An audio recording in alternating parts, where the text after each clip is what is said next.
ಧರ್ಮಸ್ಥಳದಲ್ಲಿ ಶವಗಳನ್ನ ಹೂತಿಟ್ಟ ಆರೋಪ ಪ್ರಕರಣಕ್ಕೆ ಸಂಬಂಧಪಟ್ಟಂತೆ ಇನ್ನು ದಿನದಿನಕ್ಕೂ ಕೂಡ ಕ್ಷಣಕ್ಕೊಂದು ಟ್ವಿಸ್ಟ್ ಸಿಗ್ತಾ ಇದೆ. ಒಂದೆಡೆ ಎಸ್ಐಟಿಯಿಂದ ಬುರುಡೆ ಗ್ಯಾಂಗ್ಗೆ ಡ್ರಿಲ್ ಆಗ್ತಾ ಇದ್ರೆ ಮತ್ತೊಂದು ಕಡೆ ಉದಯ್ ಜೈನ್ ದಯಾಮರಣಕ್ಕೆ ಮನವಿಯನ್ನ ಮಾಡಿಕೊಂಡಿದ್ದಾರೆ. ಇನ್ನು ಧರ್ಮಸ್ಥಳದಲ್ಲಿ ಶವಗಳನ್ನ ಹೂತಿಟ್ಟ ಆರೋಪ ಪ್ರಕರಣಕ್ಕೆ ಸಂಬಂಧಪಟ್ಟಂತೆ ದಿನದಿನಕ್ಕೂ ಕೂಡ ಟ್ವಿಸ್ಟ್ ಮೇಲೆ ಟ್ವಿಸ್ಟ್ ಸಿಗ್ತಾ ಇರುವಂತದ್ದು. ಇಲ್ಲಿ ಉದಯ್ ಜೈನ್ ದಯಾಮರಣಕ್ಕೆ ಮನವಿಯನ್ನ ಮಾಡಿಕೊಂಡಿದ್ದಾರೆ. ಇತ್ತೀಚೆಗೆ ಎಸ್ಐಟಿ ವಿಚಾರಣೆಗೆ ಉದಯ್ ಜೈನ್ ಹಾಜರಾಗಿದ್ರು. ಎಸ್ಐಟಿ ವಿಚಾರಣೆ ಬೆನ್ನಲ್ಲೇ ದಯಾಮರಣಕ್ಕೆ ಪತ್ರವನ್ನ ಬರೆದಿದ್ದಾರೆ. ರಾಷ್ಟ್ರಪತಿಗಳಿಗೆ ಪತ್ರವನ್ನ ಬರೆದಿರುವ ಉದಯ್ ಜೈನ್ ಧರ್ಮಸ್ಥಳ ಪ್ರಕರಣಕ್ಕೆ ಕ್ಷಣಕ್ಕೊಂದು ಟ್ವಿಸ್ಟ್ ಸಿಗ್ತಾ ಇದೆ. ಒಂದೆಡೆ ಎಸ್ಐಟಿಯಿಂದ ಬುರುಡೆ ಗ್ಯಾಂಗ್ಗೆ ಡ್ರಿಲ್ ಆಗ್ತಾ ಇದ್ರೆ ಇಲ್ಲಿ ಮತ್ತೊಂದು ಕಡೆ ಉದಯ್ ಜೈನ್ ದಯಾಮರಣಕ್ಕೆ ಮನವಿಯನ್ನ ಮಾಡಿಕೊಂಡಿದ್ದಾರೆ. ಧರ್ಮಸ್ಥಳದಲ್ಲಿ ದಿನದಿನಕ್ಕೂ ಕೂಡ ಟ್ವಿಸ್ಟ್ ಮೇಲೆ ಟ್ವಿಸ್ಟ್ ಸಿಗ್ತಾ ಇರುವಂತದ್ದು.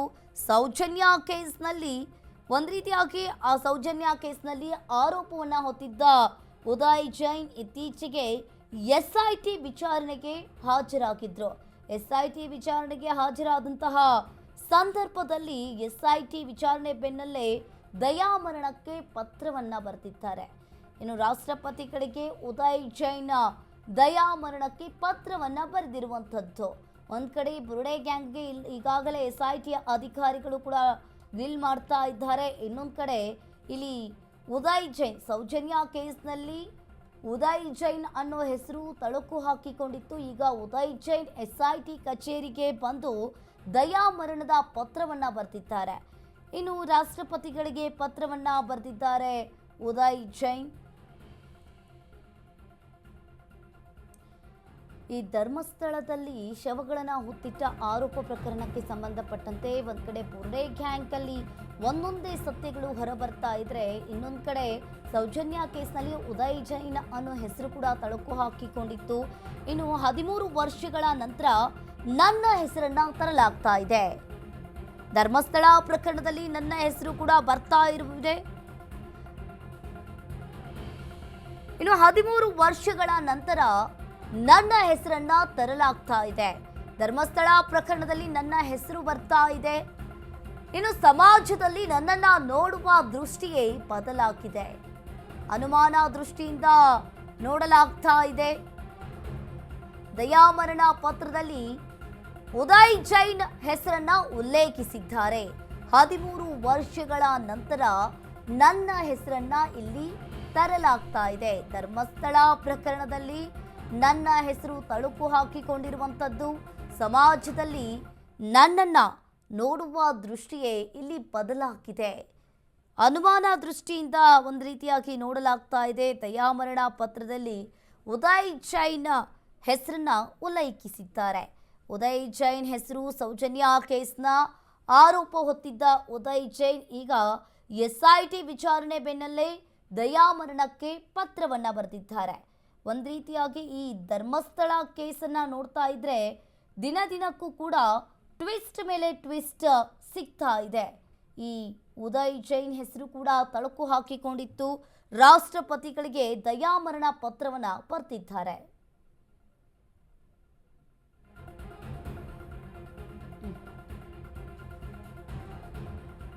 ಧರ್ಮಸ್ಥಳ ಪ್ರಕರಣದಲ್ಲಿ ಕೇರಳ ರಾಜಕಾರಣಿಯ ನಂಟು.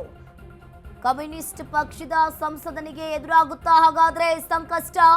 ಕೇರಳ ಎಂಪಿ ಬಳಿ ಬುರುಡೆಯನ್ನ ಕೊಂಡೊಯ್ದಿದ್ದ ಗ್ಯಾಂಗ್ ಕೇರಳದ ಕಮ್ಯುನಿಸ್ಟ್ ಸಂಸದನ ಭೇಟಿಯಾಗಿ ಮಾತುಕತೆಯನ್ನ ನಡೆಸಿದ್ದಾರೆ. ಈ ಧರ್ಮಸ್ಥಳ ಕೇಸ್ನಲ್ಲಿ ಧರ್ಮಸ್ಥಳ ಪ್ರಕರಣದಲ್ಲಿ ಕೇರಳ ರಾಜಕೀಯ ನಂಟಿದೆ ಅನ್ನೋದು ಇಲ್ಲಿ ಒಂದು ರೀತಿಯಾಗಿ ಪ್ರಶ್ನೆಯಾಗಿ ಉಳಿದುಕೊಂಡಿರುವಂಥದ್ದು.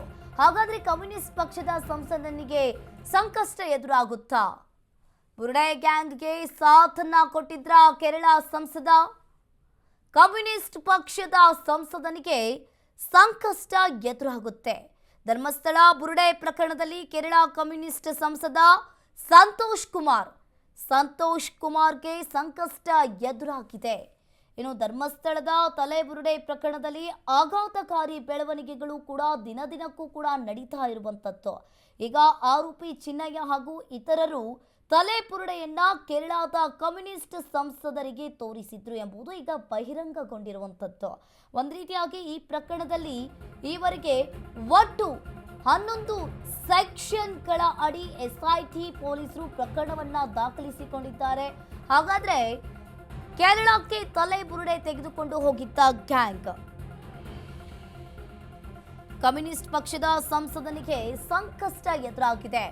ಚಿನ್ನಯ್ಯ, ಗಿರೀಶ್ ಮಟ್ಟಣ್ಣನವರ್ ಜಯಂತ್ರಿಂದ ಭೇಟಿಯಾಗಿದ್ದಾರೆ. ಎಂಪಿ ಮುಂದೆ ಬುರುಡೆ ಇಟ್ಟು ಷಡ್ಯಂತ್ರದ ಬಗ್ಗೆ ಚರ್ಚೆಯನ್ನ ಮಾಡಿದ್ದಾರೆ. ಎಸ್ಐಟಿ ಅಧಿಕಾರಿಗಳ ತನಿಖೆಯ ವೇಳೆ ಸ್ಫೋಟಕ ಮಾಹಿತಿ ಈಗ ಬಹಿರಂಗವಾಗಿದೆ. ಕಮ್ಯುನಿಸ್ಟ್ ಪಕ್ಷದ ಸಂಸದನಿಗೆ ಸಂಕಷ್ಟ ಎದುರಾಗುತ್ತಾ? ಹಾಗಾದ್ರೆ ಕಮ್ಯುನಿಸ್ಟ್ ಪಕ್ಷದ ಸಂಸದ ಸಂತೋಷ್ ಕುಮಾರ್ಗೆ ಈಗ ಎದುರಾಗುತ್ತಾ ಕೇರಳಕ್ಕೆ ತಲೆಬುರುಡೆ? ಕೇರಳ ಸಂಸದ ಸಂತೋಷ್ ಕಮ್ಯುನಿಸ್ಟ್ ಪಕ್ಷದ ಸಂಸದನಿಗೆ ಈಗ ಸಂಕಷ್ಟ ಎದುರಾಗಿದೆ.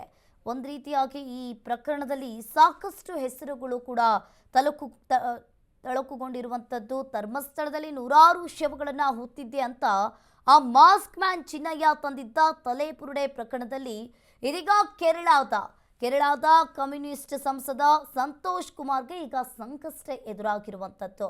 ತಲೆಬುರುಡೆಯನ್ನ ತೆಗೆದುಕೊಂಡು ಆರೋಪಿ ಚಿನ್ನಯ್ಯ ಹಾಗೆ ಗಿರೀಶ್ ಮಟ್ಟಣ್ಣನವರ್, ಜಯಂತ್ ಕೇರಳದ ಸಂಸದನ ಬಳಿ ತೆರಳಿ ಅವರ ಮುಂದೆ ವಿಚಾರವನ್ನ ಪ್ರಸ್ತಾಪಿಸಿದ್ರು. ಅಮಿತ್ ಶಾಗೆ ಪತ್ರವನ್ನ ಬರೆದಿದ್ದ ಸಂಸದ ಸಂತೋಷ್ ಕುಮಾರ್ ಧರ್ಮಸ್ಥಳ ಪ್ರಕರಣ ಎನ್ಐಎಗೆ ವಹಿಸುವಂತೆ ಕೇರಳ ಎಂಪಿ ಪತ್ರವನ್ನ ಬರೆದಿದ್ದಾರೆ. ಕರ್ನಾಟಕ ಸರ್ಕಾರ ಎಸ್ಐಟಿಯನ್ನ ರಚಿಸಿಲ್ಲ ಅಂತ ಚಿನ್ನಯ್ಯ ಹೇಳಿಕೆ ಬೆನ್ನಲ್ಲೇ ಈಗ ಪತ್ರವನ್ನ ಬರೆದಿದ್ದ ಕೇರಳ ಸಂಸದ ಕೆಲ ವರ್ಷಗಳಿಂದ ಧರ್ಮಸ್ಥಳದಲ್ಲಿ ಪ್ರತಿಭಟನೆ ನಡೀತಾ ಇದೆ. ಈವರೆಗೂ ಕೂಡ ರಾಜ್ಯ ಸರ್ಕಾರ ವಿಶೇಷವಾಗಿ ತನಿಖಾ ತಂಡವನ್ನ ರಚಿಸಿಲ್ಲ. ಹೀಗಾಗಿ ಈ ಪ್ರಕರಣ ಎನ್ಐಎಗೆ ವಹಿಸುವಂತೆ ಕೇರಳ ಎಂಪಿ ಪತ್ರವನ್ನ ಬರೆದಿದ್ದಾರೆ. ಅಮಿತ್ ಶಾಗೆ ಪತ್ರವನ್ನ ಬರೆದಿದ್ದಾರೆ ಕೇರಳ ಸಂಸದ ಸಂತೋಷ್ ಕುಮಾರ್. ಇನ್ನು ಅಮಿತ್ ಶಾಗೆ ಪತ್ರವನ್ನ ಬರೆದಿದ್ದ ಸಂಸದ ಸಂತೋಷ್ ಕುಮಾರ್ ಧರ್ಮಸ್ಥಳ ಪ್ರಕರಣ ಎನ್ಐಎಗೆ ವಹಿಸುವಂತೆ ಕೇರಳ ಎಂಪಿ ಪತ್ರವನ್ನ ಬರೆದಿರುವಂಥದ್ದು.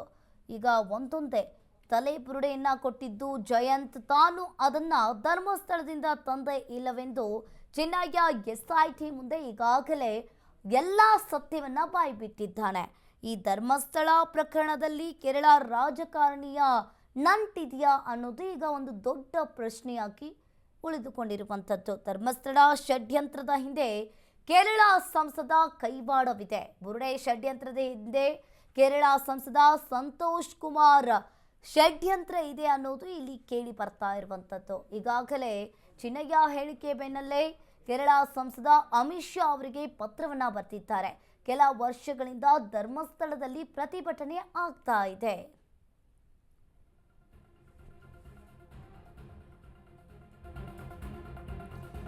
ಇಂದು ಆರೋಪಿ ಚಿನ್ನಯ್ಯ ಎಸ್ಐಟಿ ಕಸ್ಟಡಿ ಅಂತ್ಯವಾಗುತ್ತೆ. ಚಿನ್ನಯ್ಯನನ್ನ ಕೋರ್ಟ್ಗೆ ಹಾಜರುಪಡಿಸಲಿರುವ ಎಸ್ಐಟಿ ಟೀಮ್ ಬೆಳ್ತಂಗಡಿಯ ಕೋರ್ಟ್ಗೆ ಎಸ್ಐಟಿ ಅಧಿಕಾರಿಗಳು ಹಾಜರುಪಡಿಸುತ್ತಾರೆ. ಬಹುತೇಕ ಚಿನ್ನಯ್ಯಗೆ ನ್ಯಾಯಾಂಗ ಬಂಧನ ಸಾಧ್ಯತೆ ಇದೆ. ಇನ್ನು ಮಾಸ್ಕ್ ಮ್ಯಾನ್ ಚಿನ್ನಯ್ಯ ಜೈಲು ಸೇರುವ ಸಾಧ್ಯತೆ ಇದೆ. ಇನ್ನು ಇದೇ ಬೆನ್ನಲ್ಲೇ ಈಗಾಗಲೇ ಚಿನ್ನಯ್ಯನನ್ನ ಬಹುತೇಕವಾಗಿ ಎಸ್ಐಟಿ ಅಧಿಕಾರಿಗಳು ವಿಚಾರಣೆ ನಡೆಸಿದ್ದಾರೆ. 15 ದಿನ ಕಸ್ಟಡಿಗೆ ಪಡೆದು ಎಸ್ಐಟಿ ಅಧಿಕಾರಿಗಳು ವಿಚಾರಣೆಯನ್ನ ನಡೆಸ್ತಾ ಇರುವಂಥದ್ದು. ಇಂದು ಆರೋಪಿ ಚಿನ್ನಯ್ಯ ಎಸ್ಐಟಿ ಕಸ್ಟಡಿ ಅಂತ್ಯವಾಗುತ್ತೆ. ಇನ್ನು ಚಿನ್ನಯ್ಯನನ್ನ ಕೋರ್ಟ್ಗೆ ಹಾಜರುಪಡಿಸುವ ಎಸ್ಐಟಿ ಟೀಮ್ ಒಂದ್ ಕಡೆ ಬೆಳ್ತಂಗಡಿಯ ಕೋರ್ಟ್ಗೆ ಇವತ್ತು ಹಾಜರುಪಡಿಸ್ತಾರೆ ಚಿನ್ನಯ್ಯನನ್ನ.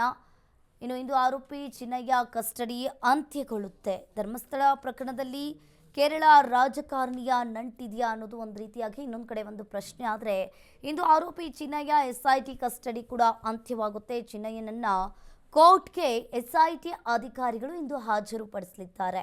ಬೆಳ್ತಂಗಡಿಯ ಕೋರ್ಟ್ಗೆ ಹಾಜರುಪಡಿಸುವ ಎಸ್ಐಟಿ ಅಧಿಕಾರಿಗಳು. ಇನ್ನು ಬಹುತೇಕ ಚಿನ್ನಯ್ಯನಿಗೆ ಇಲ್ಲಿ ನ್ಯಾಯಾಂಗ ಬಂಧನ ಆಗುವ ಸಾಧ್ಯತೆಗಳು ಕೂಡ ಇದೆ. ಇನ್ನು ಸಾಕಷ್ಟು ದಿನಗಳ ಕಾಲ ಎಸ್ಐಟಿ ಅಧಿಕಾರಿಗಳು ಆತನನ್ನ ವಿಚಾರಣೆಯನ್ನ ನಡೆಸಿದ್ದಾರೆ. ಎಲ್ಲ ಸತ್ಯವನ್ನ ಕೂಡ ಚಿನ್ನಯ್ಯ ಬಾಯ್ ಬಿಟ್ಟಿರುವಂಥದ್ದು. ಇನ್ನು ಎಸ್ಐಟಿ ತನಿಖೆಯ ವೇಳೆ ಮತ್ತಷ್ಟು ಸ್ಫೋಟಕ ಮಾಹಿತಿಗಳು ದಿನದಿನಕ್ಕೂ ಕೂಡ ಬಹಿರಂಗವಾಗ್ತಾ ಇದೆ. ಧರ್ಮಸ್ಥಳದ ವಿರುದ್ಧ ಷಡ್ಯಂತ್ರ ನಡೆದಿದೆ ಅಂತ ಚಿನ್ನಯ್ಯ ಹೇಳ್ತಾ ಇದ್ದಾನೆ. ನನ್ನನ್ನ ಬಳಸಿಕೊಂಡು ಧರ್ಮಸ್ಥಳಕ್ಕೆ ಕಳಂಕ ತರುವ ಹುನ್ನಾರ ನಡೆದಿದೆ. ಇನ್ನು ಧರ್ಮಸ್ಥಳದ ವಿರುದ್ಧ ಷಡ್ಯಂತ್ರ ನಡೆದಿದೆ ಅಂತ ಚಿನ್ನಯ್ಯ ಈಗಾಗಲೇ ಬಾಯಿ ಬಿಟ್ಟಿದ್ದಾನೆ.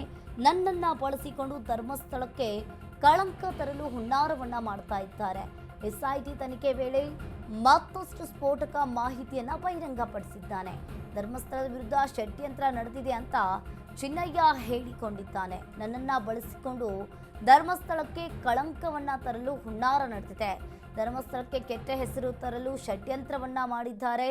ಇನ್ನು ಎಸ್ಐಟಿ ತನಿಖೆಯಲ್ಲಿ ಎಲ್ಲವನ್ನೂ ಕೂಡ ಎಲ್ಲವನ್ನೂ ಕೂಡ ಚಿನ್ನಯ್ಯ ಎಸ್ಐಟಿ ಅಧಿಕಾರಿಗಳ ಮುಂದೆ ಬಾಯಿ ಬಿಟ್ಟಿರುವಂಥದ್ದು. ಆತ ಬುರುಡೆ ಎಲ್ಲಿಂದ ತಂದಿದ್ದ, ಯಾರು ಕೊಟ್ಟಿದ್ರು, ಎಲ್ಲಿಗೆ ಹೋದ, ಎಲ್ಲಿ ಉಳಿದುಕೊಂಡಿದ್ರು, ಯಾರ ಜೊತೆ ಈತ ಮೀಟಿಂಗ್ ಮಾಡಿದ್ದ, ಎಲ್ಲವನ್ನ ಕೂಡ ಎಸ್ಐಟಿ ಅಧಿಕಾರಿಗಳ ಮುಂದೆ ಈತ ಬಾಯಿ ಬಿಟ್ಟಿರುವಂಥದ್ದು. ಒಂದೊಂದೇ ಸತ್ಯಗಳು ಕೂಡ ಈಗ ಹೊರಗೆ ಬರ್ತಾ ಇದೆ. ಯಾರು ಪಿತೂರಿ ಮಾಡಿದ್ದಾರೆ, ಎಸ್ಐಟಿ ತನಿಖೆಯ ವೇಳೆ ಮತ್ತಷ್ಟು ಸ್ಫೋಟಕ ಮಾಹಿತಿಗಳು ಬಹಿರಂಗವಾಗುವ ಸಾಧ್ಯತೆ ಇದೆ. ಇನ್ನು ಒಂದು ರೀತಿಯಾಗಿ ಎಲ್ಲ ಸಾಕ್ಷಿಗಳನ್ನು ಸಂಗ್ರಹಿಸಿರುವ ಎಸ್ಐಟಿ ಅಧಿಕಾರಿಗಳು ಇಲ್ಲಿ ಚಿನ್ನಯ್ಯ ಹೇಳಿಕೆಯನ್ನು ಆಧರಿಸಿ ಎಸ್ಐಟಿ ಅಧಿಕಾರಿಗಳು ಸಾಕ್ಷಿಯನ್ನು ಸಂಗ್ರಹಿಸಿದ್ದಾರೆ. ತನಿಖಾಧಿಕಾರಿಯ ಮುಂದೆ ಚಿನ್ನಯ್ಯ ಹೇಳಿಕೆಯನ್ನು ನೀಡಿದ್ದಾನೆ. ಧರ್ಮಸ್ಥಳದ ವಿರುದ್ಧ ಷಡ್ಯಂತ್ರಕ್ಕೆ ಪೂರಕವಾದ ಸಾಕ್ಷಿ ಲಭ್ಯವಾಗಿದೆ. ಹೀಗಾಗಿ ಚಿನ್ನಯ್ಯನ ಎಸ್ಐಟಿ ಕಸ್ಟಡಿಗೆ ಕೇಳೋ ಸಾಧ್ಯತೆ ಕಡಿಮೆ ಇದೆ. ಇಂದು ಬಹುತೇಕವಾಗಿ ಚಿನ್ನಯ್ಯಗೆ ನ್ಯಾಯಾಂಗ ಬಂಧನವಾಗುವ ಸಾಧ್ಯತೆಗಳು ಕೂಡ ಇದೆ. ಎಲ್ಲ ಸಾಕ್ಷಿಗಳನ್ನ ಎಸ್ಐಟಿ ಅಧಿಕಾರಿಗಳು ಸಂಗ್ರಹಿಸಿರುವಂಥದ್ದು. ಚಿನ್ನಯ್ಯನ ಹೇಳಿಕೆಯನ್ನ ಆಧರಿಸಿ ಎಸ್ಐಟಿ ಅಧಿಕಾರಿಗಳು ಸಾಕ್ಷಿಗಳನ್ನ ಈಗಾಗಲೇ ಸಂಗ್ರಹ ಮಾಡಿದ್ದಾರೆ. ತನಿಖಾ ಅಧಿಕಾರಿ ಮುಂದೆ ಚಿನ್ನಯ್ಯ ಹೇಳಿಕೆಯನ್ನ ನೀಡಿರುವಂಥದ್ದು. ಒಂದು ರೀತಿಯಾಗಿ ಧರ್ಮಸ್ಥಳದ ವಿರುದ್ಧ ಷಡ್ಯಂತ್ರಕ್ಕೆ ಇಲ್ಲಿ ಕೇಳಿ ಬರ್ತಾ ಇದೆ. ಹೀಗಾಗಿ ಚಿನ್ನಯ್ಯನನ್ನ ಎಸ್ಐಟಿ ಕಸ್ಟಡಿಗೆ ಕೇಳುವ ಸಾಧ್ಯತೆ ಇದೆ.